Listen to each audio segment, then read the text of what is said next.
परों को खोल जबाना उड़ान देखता है, परों को खोल जबाना उड़ान देखता है, जमीन पर बैठकर क्या आसमान देखता है। नमस्कार, जय हिंद, वंदे मातरम। दोस्तों, स्वागत करता हूं फिर से आपके अपने प्यारे से YouTube चैनल पर।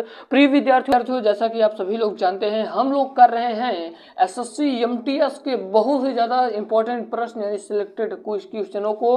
तो चलिए दोस्तों, आज की वीडियो हम फिर से शुरू करते हैं।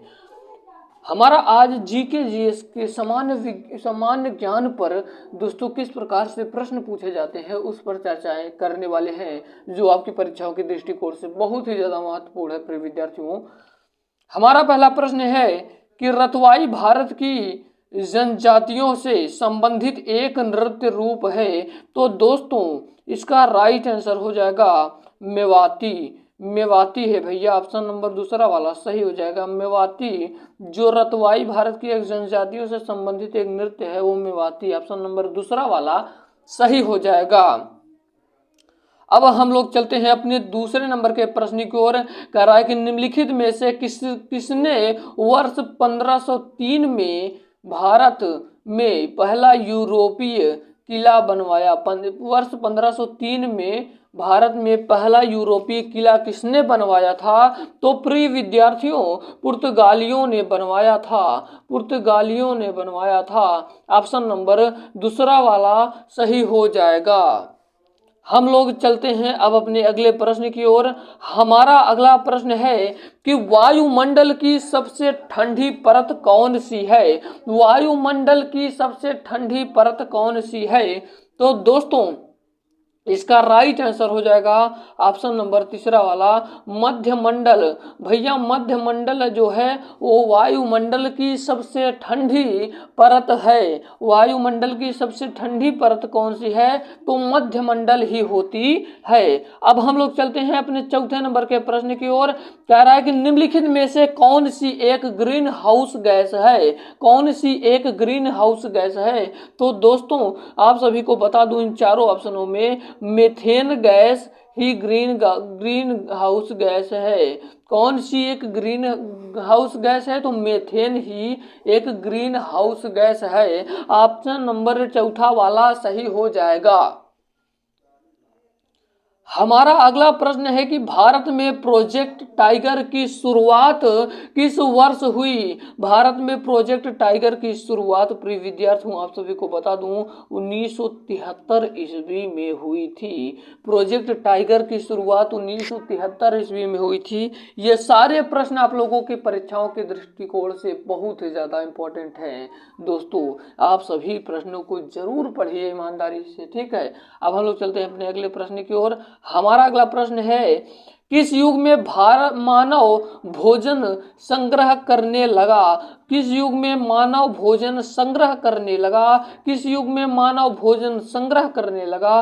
तो प्रिय विद्यार्थियों, इसका राइट आंसर हो जाएगा नवपाषाण काल में। नवपाषाण काल में ही मानव ने भोजन संग्रह करने लगा। मानव भोजन संग्रह करना नवपाषाण काल में ही करने लगा।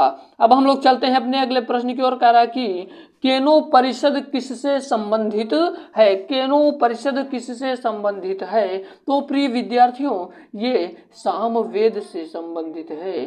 सामवेद से संबंधित, ऑप्शन नंबर तीसरा वाला सही हो जाएगा। अगला प्रश्न है दोस्तों कि पक्षी अपनी गर्दन बहुत अधिक हिलाते हैं, इसका कारण है कि, इसका कारण क्या है? इसका कारण ये है दोस्तों कि पक्षियों की आंखों की पुतली घूम नहीं सकती, इसलिए पक्षी अपनी गर्दन बहुत अधिक हिलाते हैं। अगला प्रश्न है कि मुर्शिद कुली खान के नवाब थे। मुर्शिद कुली खान के नवाब थे। तो प्रिय विद्यार्थियों, ये बंगाल के नवाब थे।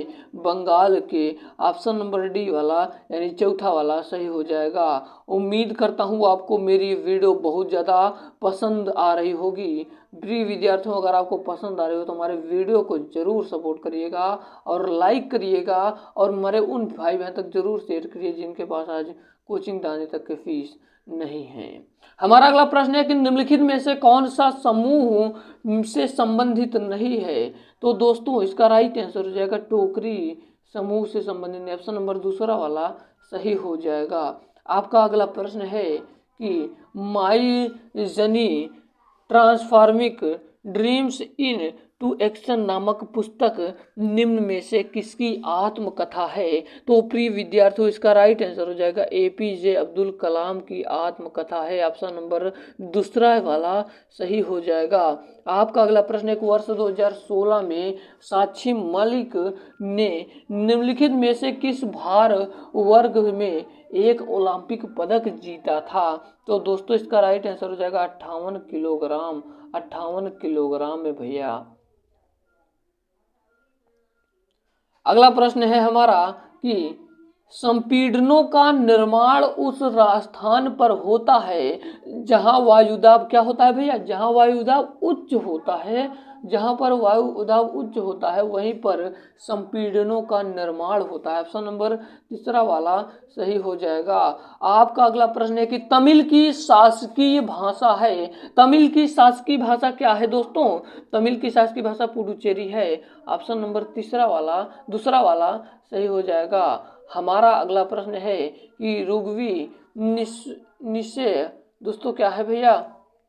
आपका अगला प्रश्न है कि जो ऋग्वी निश्चय है या माधव निधान निम्नलिखित में से किस लेखक की कृति है? तो दोस्तों इसका राइट आंसर हो जाएगा माधवकर। ऑप्शन नंबर पहला वाला सही हो जाएगा। अगला प्रश्न है कि विक्रमादित्य VI निम्नलिखित में VI का मतलब आप लोग समझते हैं इसका? एक बार कमेंट बॉक्स में जरूर बताइएगा। देखते हैं कितने स्टूडेंट को पता है इसका रोमन अंक। विक्रमादित्य निम्नलिखित में से किस वर्ष सत्ता में आया था? तो दोस्तों 1076 ईस्वी में सत्ता में आया था। ऑप्शन नंबर तीसरा वाला सही हो जाएगा। हमारा अगला प्रश्न है कि निम्नलिखित में से किस राजा के शासन काल के दौरान बीजापुर जिले के पट्टाडकल में संगमेश्वर के मंदिर का निर्माण किया गया था? तो दोस्तों इसका राइट आंसर हो जाएगा विजयादित्य। ऑप्शन नंबर पहला वाला इज करेक्ट आंसर।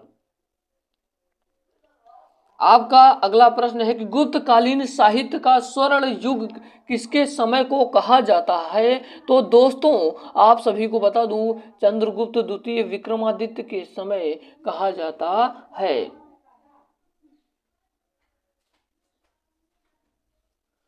बुद्ध द्वारा रचित बौद्ध धर्म का ग्रंथ कौन सा है?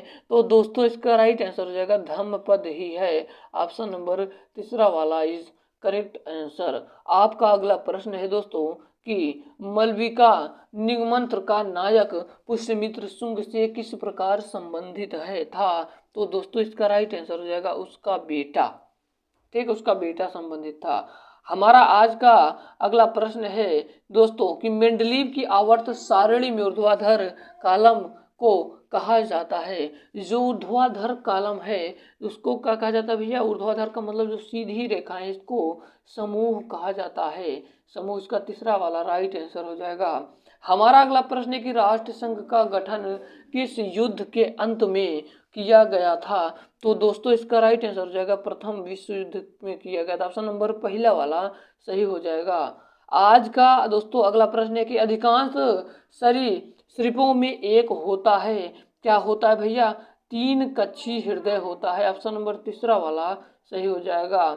आज का लास्ट प्रश्न है कि धातु जो पृथ्वी पर सबसे प्रचुर मात्रा में पाई जाती है वो कौन सी है? तो आपको इसको कमेंट बॉक्स में बताना है। देखते हैं कितने विद्यार्थी इसको बताते हैं। मिलते हैं किसी नए वीडियो में फिर से एक नए प्रैक्टिस सेट के साथ। तब तक के लिए जय हिंद, जय भारत, वंदे मातरम।